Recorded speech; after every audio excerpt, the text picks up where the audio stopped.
Hello hello दोस्तों, मैं हूं बीपी अनिवा किसानी पेलू एक वीडियो के साथ हाजिर हूं।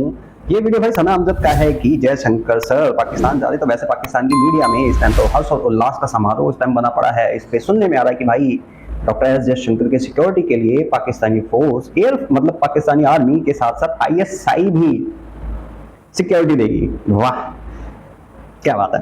तो इस पे देखते हैं भाई पाकिस्तान की पब्लिक क्या कहती है कि ये सही है कि गलत है, कुछ अच्छा होगा कुछ बुरा होगा, क्या कहते हैं क्या नहीं। चलते हैं पाकिस्तान, देखते हैं वीडियो और फिर देते हैं अपना ऑनेस्ट वाला रिएक्शन। शुरू करते हैं बिना किसी देरी, चलते हैं पाकिस्तान और देखते हैं ये मजेदार वीडियो। इंडिया जो है ना शुरू से पाकिस्तान को कबूल नहीं करता, ठीक है। वो जो इसकी गिदड़ बपकी हैं जो वो देता रहता है।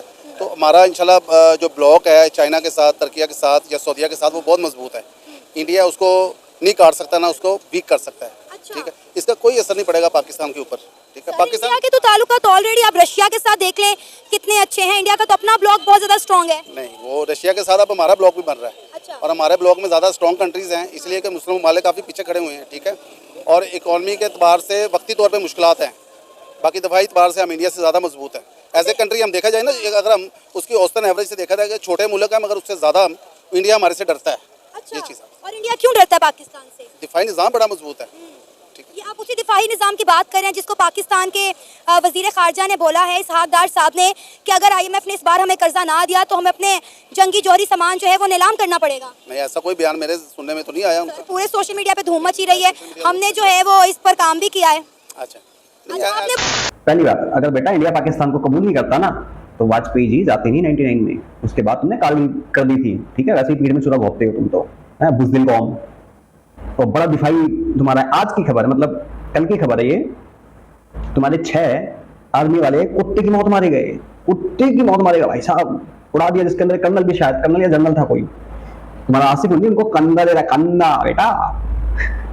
दिफाई तुम्हारे किसके साथ ब्लॉक अच्छे? रशिया के साथ। बेटा अगर रशिया को इंडिया एक बार बोल देगा ना तो तुम्हारे ऊपर मुंह पे लेना है।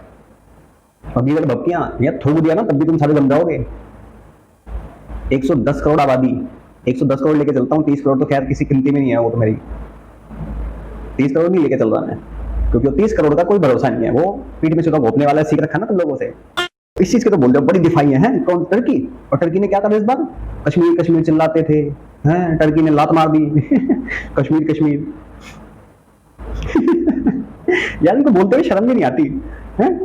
अभी तुम्हारे 6 जवान ले गए तो फिर तुमने एक पब्लिक मतलब आम पब्लिक के लिए इन्होंने अपनी आर्मी उतार दी रोडों पे। वाह, दिफाई निजाम बड़ा स्ट्रॉन्ग है। कोई भी पेल के चला जाता है। तुम्हारे कच्चे के डाकू तुम्हें पेल जाते हैं, TTP वाले कभी पेल जाते हैं, कभी अफगान तालिबान पेल जाते हैं, ईरान घर में घुस के पेल के गए। तुम्हें शर्म भी नहीं आती बोलते हुए। ऐसे पाकिस्तानी बड़बोले बहुत है। बोला आपने बोला ना, ऐसी नौबत नहीं आएगी इंशाल्लाह। हमें अपने IMF ने क्योंकि हमें IMF ने कर्जा दे दिया है। हमें अपने मुल्क को ना पॉजिटिव लेना चाहिए। अपने मुल्क की किसी चीज़ को हमें मुखालफत नहीं करनी चाहिए, ठीक है। हमने यहीं पे रहना है और यहीं पे पढ़ना। हमने इंडिया तो नहीं जाना, इंडिया में रिहाइश तो नहीं इख्तियार करनी, ठीक है। हमारा कंट्री, मेरी बात सुने, हमारा कंट्री जैसा भी है ना तो बाकी मुल्कों से बहुत बेटर है, ठीक है। आज़ादी के साथ घूम रहे हैं। आप देखें ना फ़लस्तीन में क्या हो रहा है, लुबनान में क्या हो रहा है और इराक में क्या हुआ है माजी में, ठीक है। कुफर से आप कोई तवक्को नहीं रख सकते अच्छाई की, ठीक है। वो कत्लो गारत है, वो मुसलमानों को समझते हैं भेड़ बकरियों की तरह। आपने भी बोला कि पाकिस्तान के पीछे बहुत सारे इस्लामी ममालिक खड़े हैं।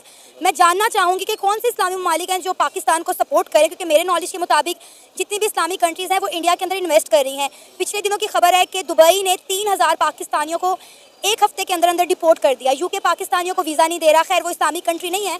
सऊदी अरेबिया की बात करें, ईरान इराक की बात करें तो उन्होंने पाकिस्तान की गवर्नमेंट को स्ट्रेट अवे कह दिया है कि बेकारियों को, बीमार लोगों को और बेरोज़गारों को हमारे मुल्क में ना भेजें। ये आते हैं और हमारे मुल्क में आके जो है भीख मांगते हैं। लिहाजा बहुत सारी इस्लामिक कंट्रीज़ हैं तो पाकिस्तानियों के वीज़ाज बैन कर दिए, जबकि इंडिया को वीज़ा फ्री एंट्री दे रहे हैं। उसकी वजह ये है कि इकॉनमी पिछले 4-5 साल से ना मुतासिर है पाकिस्तान, ठीक है, ठीक है। उसकी वजह से ये इश्यूज आते हैं। ये काफ़ी कंट्रीज़ में आते हैं। अब अमेरिका देख लें, अमेरिका का आप दूसरा चेहरा देखें। लोग गलियों में सोते हैं, बॉक्सेस के अंदर सोते हैं। मैंने खुद देखे हैं वहाँ पे जाकर, ठीक है। मेरे अपने रिलेटिव जर्मन में, UK में बैठे हुए हैं। वो देखते हैं कि यहाँ वहाँ की उनकी स्ट्रेटजी जो है ना इकॉनमी, वो मजबूत है, ठीक है। जैसे पाकिस्तान की इकॉनमी मजबूत होगी, ये बकारिशकारी आपको नजर ही नहीं आएंगी। इसीलिए तो मैं कह रही हूँ कि पाकिस्तान में एक बहुत इंपॉर्टेंट समिट होने जा रहा है, SCO। उसके अगर हवाले से बात करें तो इंडिया को आपको पता है हमेशा से सिक्योरिटी कंसर्न रहे हैं। उन्होंने भिखारी शिकारी में नहीं रहेंगे। अब तुम तब भी भीख मांगोगे। तुम पैदा होते के साथ ही तुमने कटोरा उठा लिया था। ये तो तुम्हारा कौमी खेल है, तुम्हारे लोग ही बोलते हैं। ये तो तुम्हारा मतलब नेशनल गेम है। भीख मांगना, चोरी करना, बच्चों के साथ गंदी हरकतें करना, वहां जहां जाते हैं वहां के कानून ना मानना, ये तो मैं तो छोटी मोटी चीजें हैं यार, भीख मांगो साले, कोई वैसे ही कोई आवाम तुम्हारी भीख ही मांग रही है। कई बार इंडियन क्रिकेट टीम भी पाकिस्तान इसलिए नहीं भेजी कि उनके सिक्योरिटी कंसर्न थे, लेकिन इस दफ़ा क्योंकि हम चाह रहे हैं कि ये एससीओ जो है अच्छे से कामयाबी के साथ हो जाए, लिहाजा हमारे सियासतदानों ने इसकी सिक्योरिटी की जिम्मेदारी ISI को और फौज को दे दिया कि भाई आप इसको संभालें ताकि कोई भी नाखुशगवार वाकया पेश ना आ सके। तमाम ममालिक ऐसे करते हैं, जैसे सिक्योरिटी अमेरिका में CIA को दी जाती है और रशिया में उसकी इंटेलिजेंस एजेंसीज को दी जाती है, इसी तरह पाकिस्तान की इसमें बाकी इंडिया जो है ना वो झूठ दर झूठ, उसका मीडिया पूरी दुनिया में बदनाम है। ठीक है, ये तो आपको पता है उसका मीडिया कितना झूठ बोलता है। ठीक है, पूरी दुनिया में बदनाम है, उसके मीडिया की इतनी पजीराई नहीं है, जितने चैनल्स पाकिस्तान की पजीराई करते हैं दुनिया में देखे जाते हैं, इंडिया के नहीं देखे जाते। सर इस वक्त पाकिस्तान के जो हालात हैं 144 का अबे झूठ कौन बोलता है? पता है पाकिस्तान को क्यों देखते हैं लोग? सिर्फ इंटरटेनमेंट पर्पज से, इंफॉर्मेशन पर्पज से नहीं, इंटरटेनमेंट। क्योंकि तुम्हारे एंकर, तुम लोग ना सारे कार्टून के बच्चे हो, सारे कार्टून हो। जा देखो, पकड़ पकड़ पकड़, फालतू की बकचोदियां करोगे, फालतू की बातें करते रहते पाकिस्तानी सारे हैं। इंडिया डे इसलिए करते ज्यादातर ताकि यहाँ से तुम्हें व्यूज मिल सके। यहाँ पे लोग एंटरटेनमेंट का जरिए खोजते हैं, लेकिन ये नहीं पता ये साले हमारे अगेंस्ट यूज होती चीजें। और रही तुम भिखारियों की कौम, तो और ये बता मुझे, तू कौन सी सिक्योरिटी एजेंसी अपने मतलब इंटरनल घुसती है, पहले बता मुझे। तो मान लिया आर्मी हो गई, स्पेशल फोर्सेस हो गई, ये सिक्योरिटी दे सकती है भाई। ISI मतलब देश की KGB को कब देखा, CIA को कब देखा, मोसाद को कब देखा? ये भाई आउटर से करती है सब कुछ।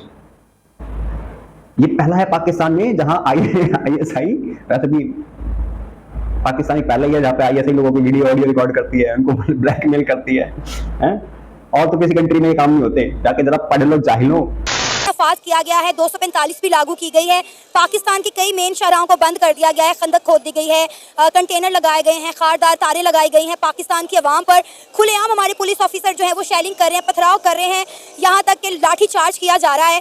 तो आपको लगता है कि ऐसी सूरत हाल में हम कामयाबी के साथ शंघाई ताउन तंजीम करवा सकते हैं? बिल्कुल करवा सकते हैं। पहले भी काफ़ी हालात ख़राब रहे हैं, काफ़ी दफ़ा कॉन्फ्रेंसेस वगैरह हुई हैं, सार्क कॉन्फ्रेंस हुई है माजी में, और साथ ये चलते रहते हैं, मुख्तलिफ कंट्रीज़ में मुख्तलिफ मसाइल चलते रहते हैं, ऐसी कोई इशू नहीं। यही तो असल जमहूरियत है जो आप दुनिया को दिखाना चाहते हैं, वो जमहूरियत तो नहीं है ना। अल्लाह ना करे एक भी नाखुशगवार वाकया हो गया तो इंटरनेशनली आपको पता पाकिस्तान की कोई बहुत अच्छी रेपुटेशन नहीं है, फिर हमें मजीद जो है मसले मसाइल का सामना करना पड़ेगा। रेपुटेशन इस वक्त पूरी दुनिया की ख़राब है। अब अमेरिका को समझते हैं महफूज है, वहाँ पे इतने हमले होते हैं। ये पीछे अभी एक बंदे ने चाकू से कितने बंदों को कत्ल किया, न्यूजीलैंड में वकूआ नहीं हुआ किसी में। ये तो सारी दुनिया में चल रहा है। जब तक अदल नहीं होगा ना दुनिया के अंदर, इंसाफ नहीं होगा। ठीक है, पूरी दुनिया के अंदर ये इंसाफ नहीं है। ठीक है, और इसकी अच्छा पूरी दुनिया में नहीं है, सिर्फ पाकिस्तान में नहीं है सर। और वैसे भी वो थे कौन जिन्होंने कहा सारे? अभी जो इंग्लैंड के अंदर जो दंगे वंगे हुए थे उसका जिम्मेदार कौन था? उसका जिम्मेदार भी पाकिस्तानी था, जिसको तुम्हें अरेस्ट करना पड़ गया। मतलब पाकिस्तानियों ने अपनी ऐसी रेपुटेशन बना के है। लेकिन बाकी बात बताओ, नॉर्थ कोरिया की तुमसे अच्छी रेपुटेशन है, तुमसे अच्छी रेपुटेशन नॉर्थ कोरिया की है, तुम्हारी तरह नहीं है। बेसिक से डिक्टेटर है लेकिन उसकी है, खुद के घर में रोटी नहीं है। मेरे को ये बता दे कितनी कंट्रीज में आटे के लिए लाइन में लगते हैं लोग, बता दे मुझे। आटे के लिए मर जाते हैं, एक दूसरे के ऊपर कूद जाते हैं। इस कंट्री में अपने बच्चे बेचने पुलिस वाला निकलता है, बता दे मुझे। किस कंट्री में बिजली के बिल के चक्कर में बंदा सुसाइड कर लेता है? किस कंट्री में ऐसा होता है, बता दे मुझे भाई। ये पाकिस्तान एक वाहिद ऐसा मुल्क है कि जहां पे ऐसी हरकतें होती हैं, जहां पे आर्मी भीख मांग रही है, इनकी पब्लिक भीख मांग रही है, इनका PM भीख मांग रहा है, आटे के लिए मर रहे हैं, पानी के लिए मर रहे हैं, हर चीज के लिए मर रहे हैं। जो भी कुछ भी होता है ये तो US की साजिश है, इंडिया की साजिश है, इंडिया की राह ने करवा दिया है। खुद के घर में देखते नहीं है खुद के काम क्या है। हाँ एक चीज और, इनको अपने देश के अपना घर का छोड़ के दुनिया का पता होता है। अपने घर में क्या चल रहा है इनको घंटा नहीं पता, दुनिया में क्या चल रहा। हाँ वहां पे तो उसको तो ऐसा करा गया था, मैं पता लगा तेरी बेटे पड़ोस वाले के साथ भाग गई, तुझे यही नहीं पता नन्ना मुन्ना राही लेके आएगी वो तो कुछ दिन बाद। जिम्मेदार अमेरिका, इसराइल और इंडिया वगैरह का मोबाइल। ऐसे आपको क्या लगता है कि अगर इंडिया के फॉरेन मिनिस्टर शंकर पाकिस्तान आते हैं और अच्छे तरीके से अपने 2 दिन गुजार के चले जाते हैं तो क्या दोनों मुल्कों के ताल्लुकात में बेहतरी आने की कोई उम्मीद रखें हम? ये तो इंडिया की तरफ से वक्फ कर रहे हैं, हमारी तरफ से तो मैदान खुला होगा। ठीक है, इंडिया की तरफ से वो एक्चुअल हिंदू बेसिकली तासुब पसंद है। ठीक है, और जो कौम या जो फिरका तासुब पसंद होगा कोई भी आपसे ताल्लुकात वो नहीं रखेगा। उनके बारे में तो मशहूर है कि अपना बगल में छुरी और मुंह में राम राम। सऊदीया इंडिया के अंदर इन्वेस्टमेंट क्यों कर रहा है? यूएई जम्मू कश्मीर के अंदर इन्वेस्टमेंट क्यों कर रहा है?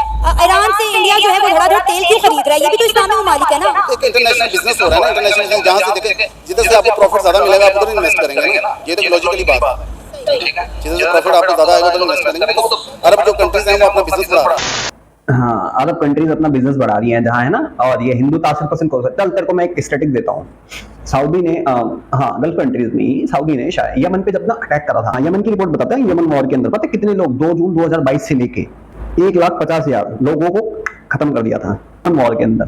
ये इस्लामिक कंट्री है, ठीक है, लेकिन इसके बारे में नहीं बोलेंगे। हिंदू अमेरिका और इजराइल कर रहा है, इंडिया, है ना। अभी तो 40,000 मरे हैं, तुमने तो उससे ज्यादा सत्यानाश मार दिया यमन के अंदर ही। यमन के अंदर एक रिपोर्ट के अंदर बताया गया है, ये सिर्फ और सिर्फ 2 जून 2022 के अंदर है, सिर्फ 2 महीने के अंदर अंदर 1.5 लाख लोग मारे गए। लेकिन वहां के जो एस्टिमेटली दे रहे हैं, वहां के जो लोग यमन के 2,27,000 लोगों को मार दिया गया।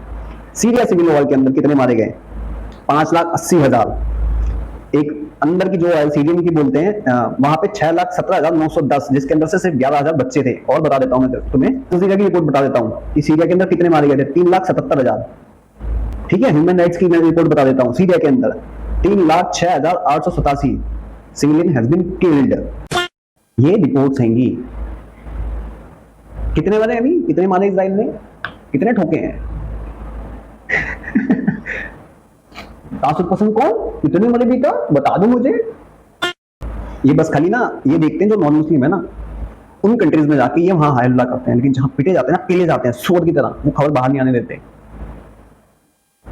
सोचो कितने लोग मारे जा चुके हैं, लाखों में डेथ हुई है। सीरिया के अंदर जो सिविल वॉर शुरू हुई थी ना, एक 14 साल के बच्चे के एक स्लोगन से हुई थी। सिर्फ उसने दीवार पे लिख दिया था बस खाली कि नेक्स्ट यू आर डॉक्टर, अगली बारी तुम्हारी है डॉक्टर।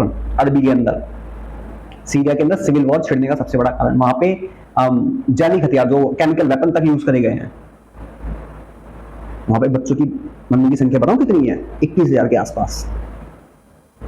केमिकल वेपन अपने ही लोगों पे चलाने, मुसलमान ही है वो कोई गैर मुस्लिम नहीं है। और जो तुम दूसरे देशों में जाके करते हो, नॉन मुस्लिम कंट्रीज में जाके करते हो, छोटी बच्चियों के साथ गंदे काम करना, वहां के रूल्स ना मानना, रोड पे जो मर्जी कर देना, गंद मचाना और गंदी हरकतें करना, मर्डर्स करना, मतलब हर गंदे काम में तुम सारे मुलव्विस होते हो। अब सारे तुम्हारा इलाज करते हैं तो तुम चीखे मार दे हो। 7 अक्टूबर को क्या करा था हमास ने, उस पर तो बड़े जश्न मनाए गए थे। फिर चाहे वो इंडिया हो, पाकिस्तान हो और मुस्लिम कंट्रीज में, जो मुस्लिम दूसरी कंट्रीज में रहते हैं उसमें उन्होंने बड़े जश्न मनाए थे। लेकिन जब इजराइल ने पेलना चालू करा इनको, तो छाते पीटने लग गए। तो भाई साहब, अब इजराइल ने कल ही ना अभी एक मस्जिद को उड़ा दिया, लेकिन उसके ऊपर चिल्लाने में चालू कर दिया, हाय हाय मस्जिद को उड़ा दिया। लेकिन वही अगर चाइना करता है, चाइना टॉयलेट बनवा देता है, तोड़ देता है। अभी एक आपको वीडियो दिखाता हूँ, ये वीडियो देखो। इस वीडियो में देखा जा सकता है कि चाइना के अंदर एक ग्रैंड मस्जिद को एक रेस्टोरेंट में कन्वर्ट किया गया है। जैसा कि आप वीडियो में देख सकते हैं, यहाँ पर जो भी लोग वहाँ पर प्रेजेंट हैं, ये ना सिर्फ स्मोकिंग कर रहे हैं और मस्जिद के अंदर बैठकर अल्कोहल को कंज्यूम कर रहे हैं, बल्कि सैलड और बाकी क्विजीन के साथ साथ टेबल के ऊपर पोर्क का मीट भी एक प्लेट पे पड़ा हुआ है। एंड ये बताने की जरूरत नहीं है कि शराब और सुअर का मीट यानी कि पोर्क मीट इस्लाम में हराम माना जाता है। कई मुस्लिम्स तो इसका नाम तक अपनी जुबान के ऊपर नहीं लाते हैं। इसके अलावा इस वीडियो में लोग म्यूजिक के ऊपर वहाँ पर डांस करते भी दिखाई दे सकते हैं। और ये सब हो रहा है एक मस्जिद के अंदर, जिसको रेस्टोरेंट के तौर के ऊपर चाइना के अंदर यूज किया जा रहा है। ये वीडियो चाइना के शिनजियांग वीगर ऑटोनोमस रीजन से आ रही है। 1950s में इस रीजन में 80% पॉपुलेशन वीगर मुस्लिम्स की थी, लेकिन आज की डेट में यहाँ पर बस 40% के आसपास मुस्लिम पॉपुलेशन वीगर मुस्लिम्स की बची है, यानी कि 80% से सीधा 40% के आसपास। अब इस रीजन में ये अकेली मस्जिद नहीं है जहाँ पर ये सब हो रहा है। रिपोर्ट्स निकल कर आ रही हैं कि शिनजियांग वीगर ऑटोनोमस रीजन में जो हिस्टोरिक और कई दशकों पुरानी मस्जिदें हैं, खास तौर पर उनको रेस्टोरेंट में कन्वर्ट किया जा रहा है। खास बात यह है कि यहाँ पर वेटर्स और सर्विस के लिए चाइनीज एडमिनिस्ट्रेशन ने वीगर मुस्लिम्स को ही हायर किया है। एक मुस्लिम जिसके लिए सारी चीजें हराम होती हैं, वो ये सारी चीजें सर्व कर रहा है और यहाँ आने वाले टूरिस्ट को अल्कोहल और पोर्क मीट की डिशेस टेबल के ऊपर लाकर दे रहा है। ये शिनजियांग प्रांत की एक वीडियो है, ये मस्जिद है जहाँ पे बैठ के लोग दारू पी रहे हैं, पोर्क खा रहे हैं, ठीक है। और सर्व करने वाले पता कौन है? सर्व करने वाले मुस्लिम्स हैंगे। यहाँ इनकी बोलती बंद हो जाती है, यहाँ इनके मुंह पे ताले लग जाते हैं, क्योंकि चाइना इनका बाप है। बाकी भाई आप सब क्या कहना चाहते हो इस झंडू चमनप्राश के बारे में, कमेंट सेक्शन में जरूर बताओ। बाकी मैं भी चलता हूँ, मिलता हूँ किसी और वीडियो में, और इन कुत्तों को भौंकने दो, भाऊ।